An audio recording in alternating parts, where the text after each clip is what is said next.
हे कमल नयन, ये तो घोर अन्याय हो रहा है। ये तो पशुता है। ये निर्ममता असहनीय है। जानता हूं महादेवी, जानता हूं, परंतु आप भी ये जान लीजिए महादेवी कि रावण के पतन की कहानी इसी रक्त से लिखी जाएगी।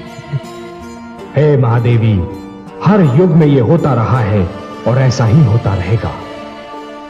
अत्याचार रक्त की नदियां तो अवश्य बहाता है, किंतु अंत में उन्हीं नदियों में डूब जाता है। परंतु हे कमल नयन, अभी तो ऐसा लग रहा है मानो इन निर्दोषों का रक्त व्यर्थ जा रहा है।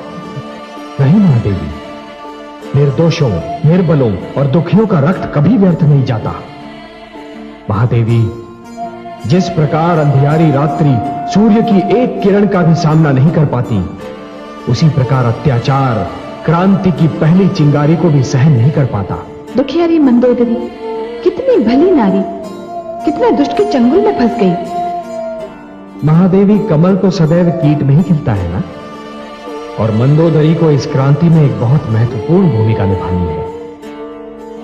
महादेवी, जिस क्रांति में नारी की भूमिका ना हो, वो क्रांति कभी सफल नहीं हो सकती। फिर वो क्रांति चाहे घर के भीतर हो या घर के बाहर। देखा कमल नयन, दुष्टों ने सारा रक्त राजा जनक के खेत में फेंक दिया। राजा जनक के राज्य में भयंकर अकाल पड़ने वाला है महादेवी। क्यों कमल नयन? महादेवी, मिथिला की उपजाऊ भूमि बंजर बन जाएगी, क्योंकि जिस भूमि पर निर्दोषों का रक्त छिड़का जाता है, वो भूमि कुछ भी उपजाने योग्य नहीं रहती। किंतु हे कमल नयन, ये तो घोर अन्याय है। अपराध कोई करे, दंड कोई भुगते। निर्दोषों का ये लहू रावण के अपराधों का फल है, और दंड भोगेंगे तो क्या वे राजा जनक और उनके किसान, जिनकी भूमि बंजर हो जाएगी? महादेवी, विधाता के हर कार्य के पीछे कोई ना कोई उद्देश्य अवश्य होता है।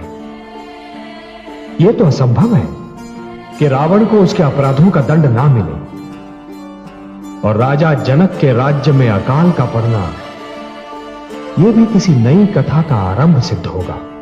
कैसी कथा? अभी मैं इससे अधिक कुछ नहीं कह सकता महादेवी।